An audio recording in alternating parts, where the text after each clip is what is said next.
Advance scope के बारे में हमने डिस्कस किया था कि एडवांस स्कोप क्या क्या होते हैं, जिसमें हमने कवर किया था currying, closure, lexical scope, hoisting etcetera. और इसके बाद जो सेशन स्टार्ट होने वाला था वो सेशन है आपका इटरेटर, इटरेबल एंड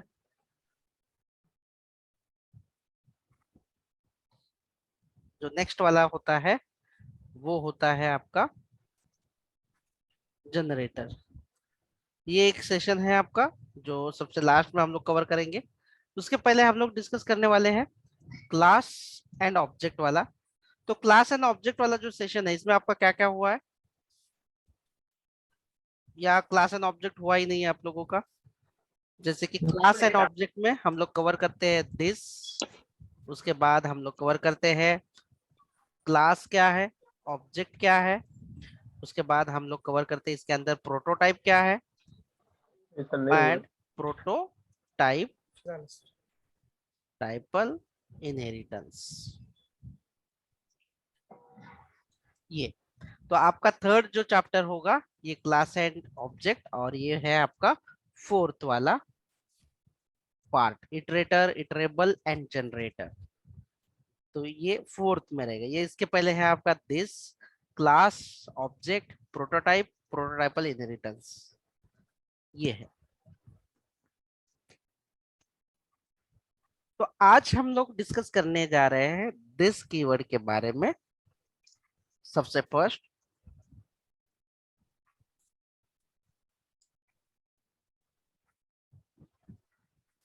अभी आपको बड़े ही ध्यान से ये सुनना है कि दिस कीवर्ड, दिस का मतलब आपको पता ही है कि क्या है।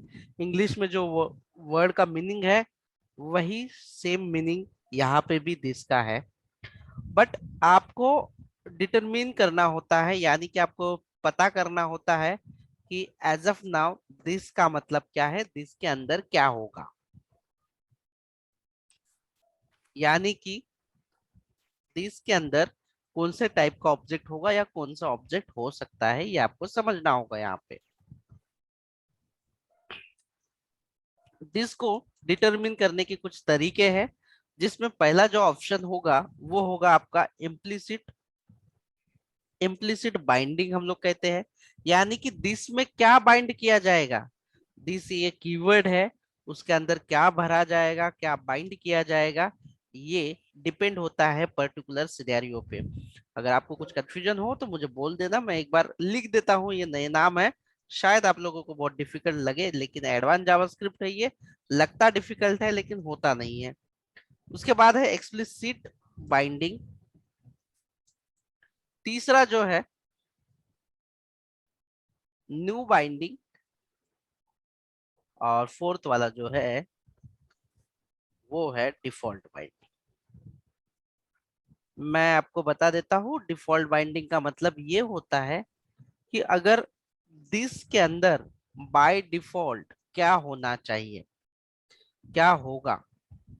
अगर हम लोग ब्राउजर ओपन करते हैं, डिफॉल्ट में क्या होगा, अगर हम लोग ब्राउजर ओपन करते हैं, ब्राउजर, ब्राउजर पता है ना सब लोगों को। Yes sir.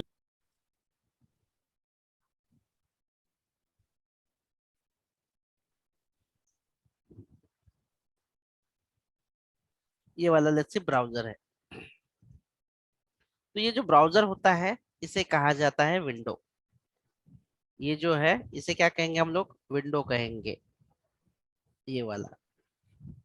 दिस के अंदर अब अगर कुछ भी नहीं हमने, अगर मैन्युअली नहीं डाला, ऑटोमेटिकली नहीं डाला, न्यू करके नहीं बनाया, तो बाय डिफॉल्ट जब हम ब्राउजर पे ओपन करेंगे तो ये विंडो होता है, दिस के अंदर स्टोर होता है विंडो ऑब्जेक्ट। अभी बहुत सारी चीजें होती है जो हम लोग देखेंगे। बाय डिफॉल्ट अगर डिफॉल्ट बाइंडिंग होती है, यानी कि हमने उसके दिस के अंदर कुछ भी नहीं डाला, तो ब्राउजर का डिफॉल्ट ऑब्जेक्ट होता है, डिफॉल्ट ऑब्जेक्ट होता है, कौन सा ऑब्जेक्ट होता है डिफॉल्ट ब्राउजर का? विंडो। हाँ, और आगे इसके बाद जो हमारा नेक्स्ट मॉड्यूल होगा हम लोग ये जानेंगे कि विंडो में क्या क्या होगा, विंडो में क्या क्या किया जा सकता है, विंडो के ऑब्जेक्ट में क्या फंक्शंस है, ये सारी चीजें हम लोग देखेंगे। तो आपको ये प्रैक्टिकली देखने के लिए कि सच में दिस जो है इसके अंदर क्या होगा, इसके लिए हम लोग एक बार VS कोड को ओपन करते हैं।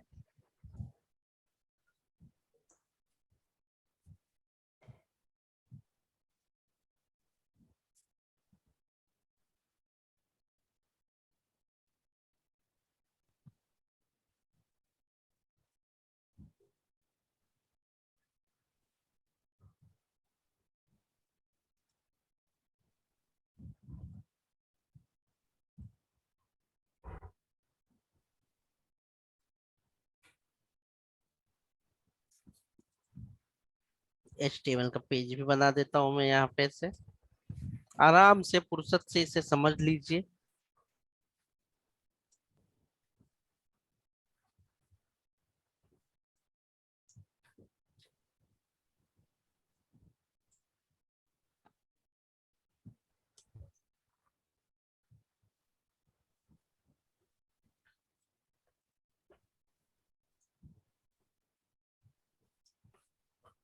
और इसे मैं रन कर देता हूँ।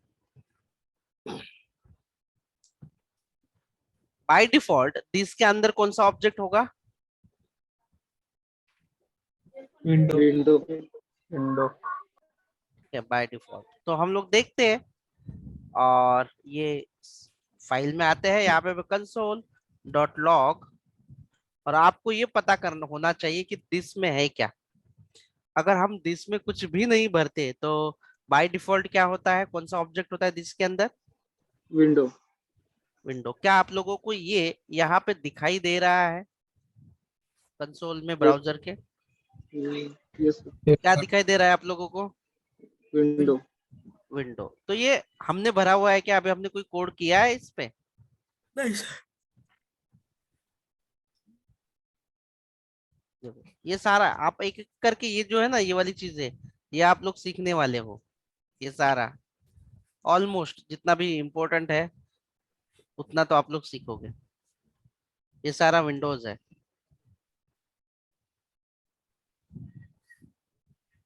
ये ये है आपका डिफॉल्ट बाइंडिंग। इसे कहते हैं कि अगर हम लोग इसके अंदर कुछ भी नहीं भरेंगे दिस के अंदर, तो बाय डिफॉल्ट इसके अंदर विंडो होगा।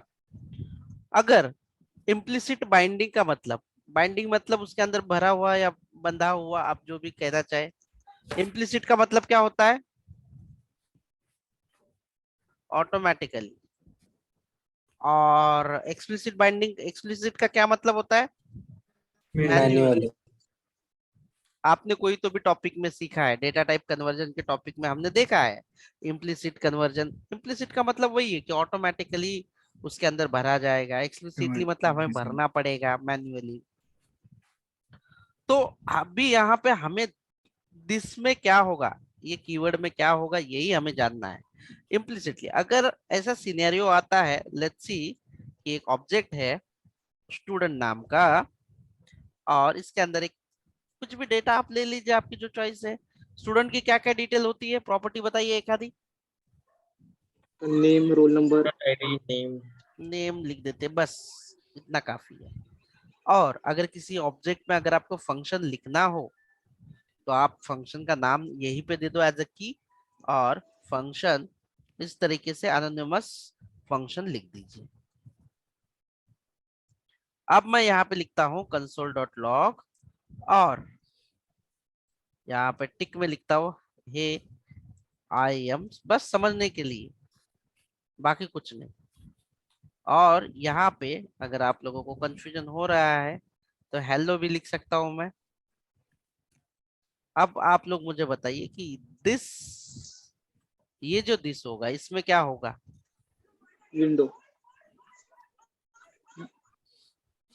अभी ये इम्प्लिसिट बाइंडिंग है जो कि ऑटोमेटिकली बाइंडिंग है, तो आपको ये समझना होगा कि इसमें कोई ना कोई ऑब्जेक्ट होगा।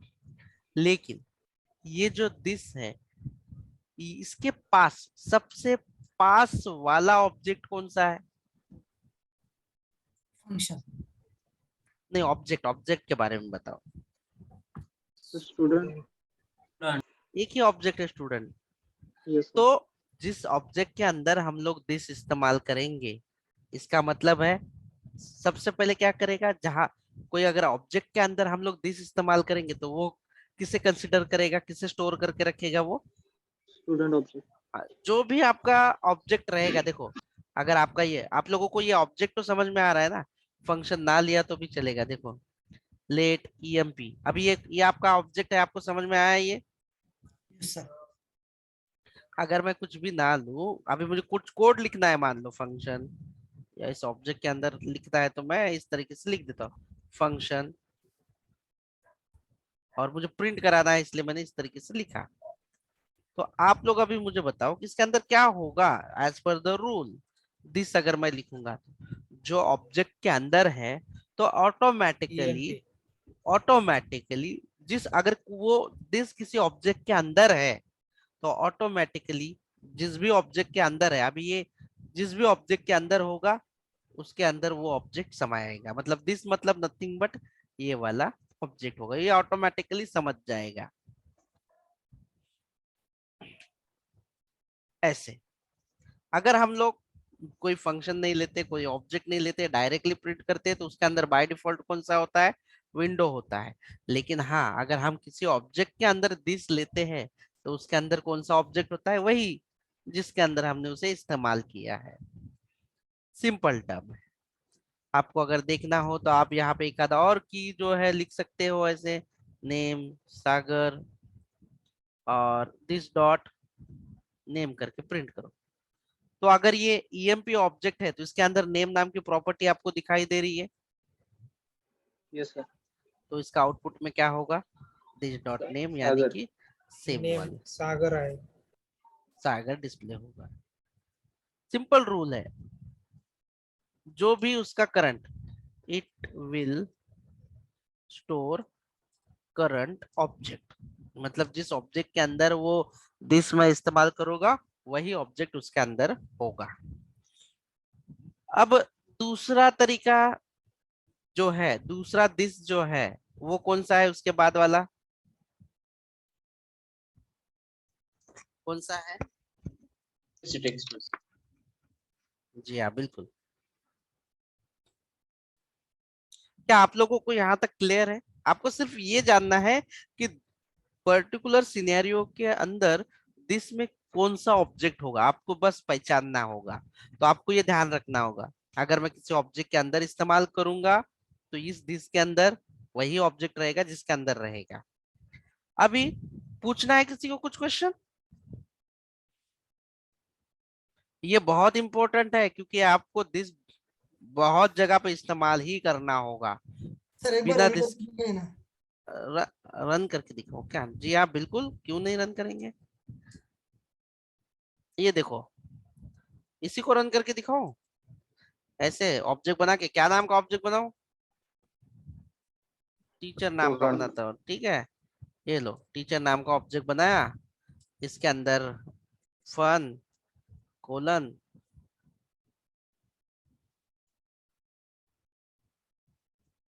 है ना, और मैं कुछ की ले लेता हूँ एक आधी,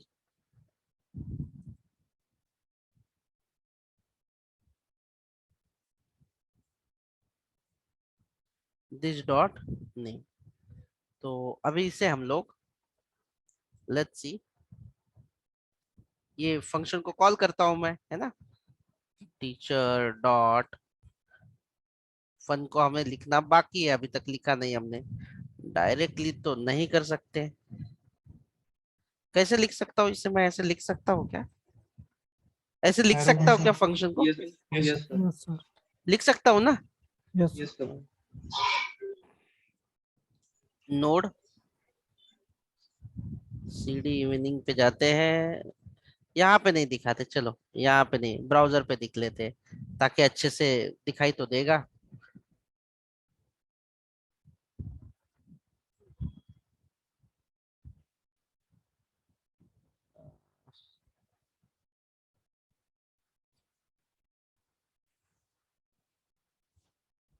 this example, sorry my bad, late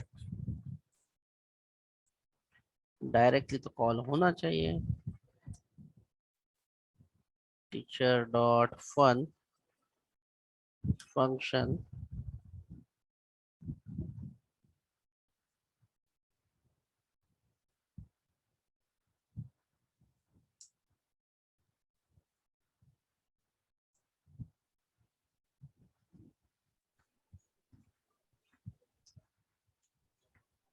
sir ते कर्ली ब्रेस न घेतल्यामुळे होत असेल का? नाही नाही तसं नसतं मित्र. 2 मिनिटं ते मला फक्त बघू दे कुठे काय मिस्टेक झाली. एरर पण नाही दाखवत आहे ना. डोंट वरी शोधून काढतो मी. 2 मिनिटं फक्त.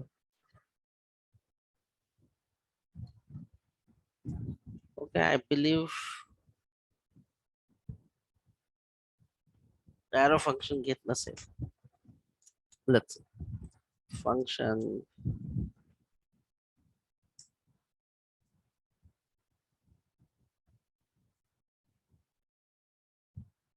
एक्झिक्यूट नाही झालं ना तो.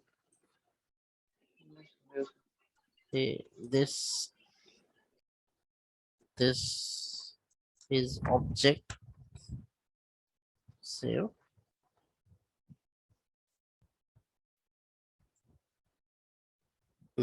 काय दिसत आहे इथे आता तुम्हाला? Arrow function might be some एक्झिक्युशनचा इश्यू झाला त्याच्यामध्ये, बट डोंट वरी. काय दिसत आहे तुम्हाला दिस मध्ये आता? दिस जो आहे तो दाखवत आहे बरोबर. कोणता ऑब्जेक्ट Yes. दिसत आहे तुम्हाला? दिस मध्ये कोणता ऑब्जेक्ट वाटत आहे तुम्हाला? Teacher object. टीचरच ऑब्जेक्ट आहे. पण जर का मी हात जर का बाहेर जर डिस्प्ले केला, सेम दिस कुठला दिसतो? ऑब्जेक्ट मध्ये जर नसेल विंडो असेल ना. बघा, जर तो जा करंट ऑब्जेक्ट मध्ये असेल, अगर आपका ये जो करंट ऑब्जेक्ट है अगर इसके अंदर वाला है, ये वाला करंट है, तो करंट ही ऑब्जेक्ट दिखाई देगा. इसी टर्म को क्या कहा जाता है? इसी कंडीशन को या इसी टर्म को implicit क्या कहा जाता है? implicit binding.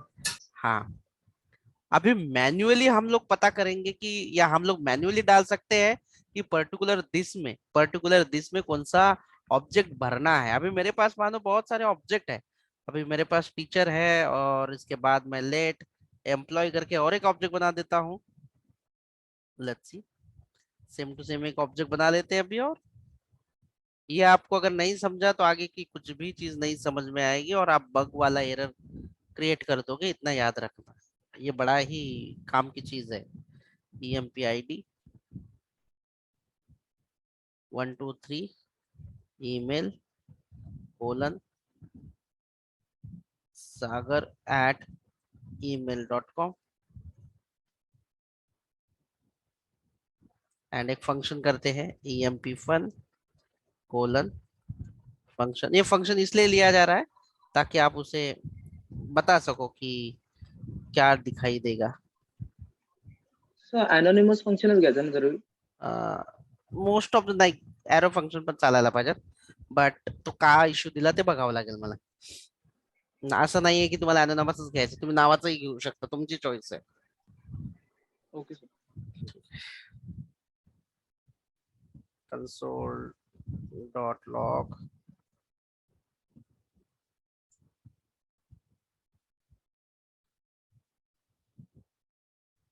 अभी यहाँ पे इस दिस में क्या होगा ये आपको, अभी इस दिस में क्या होगा मेरे को बताइए. EMP object. EMP. Very good. इसमें कौन सा होगा? Teacher object. Sure. Very good. अब मैं एक फंक्शन बना रहा हूँ,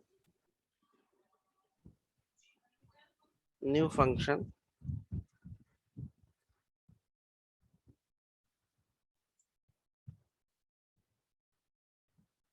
console.log दिस है. अब आप क्या कहोगे, इसमें कौन सा फंक्शन, इसमें कौन सा ऑब्जेक्ट होगा? विंडो. विंडो इसलिए क्योंकि मैंने कुछ भी भरा नहीं है इसलिए. लेकिन मेरे पास ऑप्शन है कि मैन्युअली मैं उसके अंदर जो है कोई भी फंक्शन जो है डाल सकता हूँ. तो कैसे डाल सकता हूँ? लेट्स सी, यहाँ पे दिस ले लेता हूँ for example as a parameter. कैसे डाल सकता हूँ मैं? आप फंक्शन का नाम ले लीजिए, डॉट ले लीजिए और एक इनबिल्ड आपका फंक्शन रहेगा, उसे कॉल कीजिए इस तरीके से। और उसके अंदर आप कौन सा ऑब्जेक्ट डालना चाहते हैं, ईएमपी EMP डालना चाहते हैं, ईएमपी। तो अब ये फंक्शन में कौन सा ऑब्जेक्ट रहेगा, EMP ऑब्जेक्ट। अब कौन सा ऑब्जेक्ट रहेगा, ये जो न्यू टीचर। फंक्शन इसके अंदर कौन सा। मतलब हम लोग मैन्युअली जब डिसाइड कर सकते हैं, हम लोग यूजिंग द कॉल फंक्शन, हम उसके अंदर मैन्युअली सेट करते हैं कि दिस में कौन सा ऑब्जेक्ट जाएगा। इसी चीज को हम लोग क्या कहते हैं, इसी टर्म को कहते हैं एक्सप्लिसिट बाइंडिंग। इसी को क्या कहते हैं हम लोग, explicit binding. When we pass manually any object, then it is called explicit binding. अगर इंटरव्यू में ये पूछा और सही से नहीं बताया तो याद रखना, ठीक है। वैसे मॉक में तो पता ही चल जाएगा। न्यू बाइंडिंग, न्यू बाइंडिंग, उसके बाद है न्यू बाइंडिंग। न्यू बाइंडिंग हम लोग न्यू कीवर्ड यूज करते हैं, और न्यू कीवर्ड यानी नया, नया यानी कि पूरी तरीके से न्यू ऑब्जेक्ट क्रिएट होगा, और वो भी एम्प्टी ऑब्जेक्ट क्रिएट होगा, उसके अंदर किसी भी तरह की कोई भी फील्ड नहीं होगी। New binding always always creates empty objects. मतलब जब जब न्यू कीवर्ड से मैं ऑब्जेक्ट बनाऊंगा, तब तब दिस में क्या होगा, दिस में होगा एम्प्टी ऑब्जेक्ट। एम्प्टी ऑब्जेक्ट कैसे दिखता है, लेट्स सी, आप कोई भी नाम ले लो यम, और इसके अंदर आपको कोई ऑब्जेक्ट नहीं, इसका जो ऑब्जेक्ट रहेगा, लेट्स सी, इसके अंदर कुछ है, अभी कोई की है, कोई वैल्यू है इसमें, नो सर। नो, तो इससे एम्प्टी है। जब आप न्यू से कोई ऑब्जेक्ट बनाते हो, तो वो दिस में समझ लो कि दिस में कुछ भी नहीं है। मीन्स डिफॉल्ट वाला पण नसतं का नाही नाही, काहीच नाही, न्यू म्हणजे एम्प्टी, कंपल्सरी एम्प्टी असणार। इम्प्लिसिट, जिस ऑब्जेक्ट में वो दिस इस्तेमाल कर रहे हैं वही ऑब्जेक्ट होगा। एक्सप्लिसिट, मैन्युअली हम लोग कोई भी फंक्शन के अंदर कोई भी ऑब्जेक्ट हम लोग पास कर सकते हैं, इसीलिए उसे एक्सप्लिसिट बाइंडिंग कहेंगे। अगर हम लोग पास करेंगे तो दिस में जो हम लोग पास करेंगे ऑब्जेक्ट, वही ऑब्जेक्ट होगा। तीसरा है न्यू बाइंडिंग। न्यू बाइंडिंग यानी कि जब भी हम लोग न्यू से ऑब्जेक्ट क्रिएट करेंगे, अब ये भी कर लेते हैं कि कैसे करते हैं न्यू से। तो एक तरीका है सिंपल सा, मैं आप लोगों को दिखा देता हूँ। फंक्शन मैं लिख देता हूँ टीचर। देखो मैं क्या बना रहा हूँ, आपके सामने है, दिख रहा है आप लोगों को क्या बना रहा हूँ, तो एक फंक्शन बना रहा हूँ, और मुझे इसका ऑब्जेक्ट बनाना है। तो मैं इसका ऑब्जेक्ट बनाऊंगा, कैसे बनाऊंगा ऑब्जेक्ट इसका, लेट t1 इक्वल टू, क्या इस्तेमाल करके मुझे बनाना है अभी,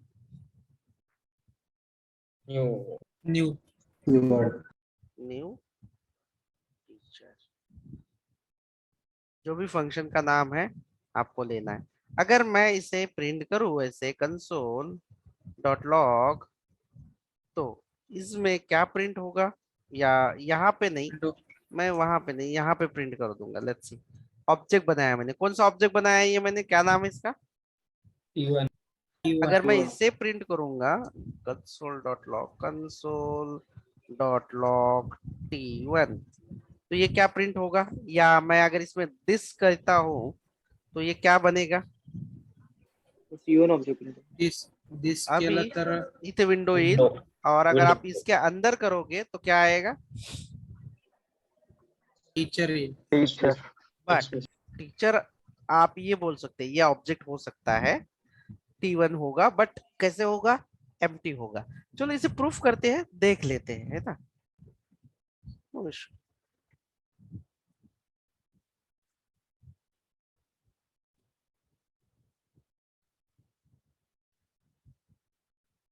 और भी किसी को कुछ पूछना है तो बता देना यहीं पे, नहीं तो दूर जाने के बाद आप लोगों को कंफ्यूजन ना हो।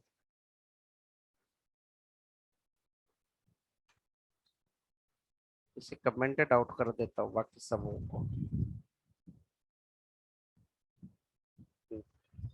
क्या आउटपुट आना चाहिए अभी इसका?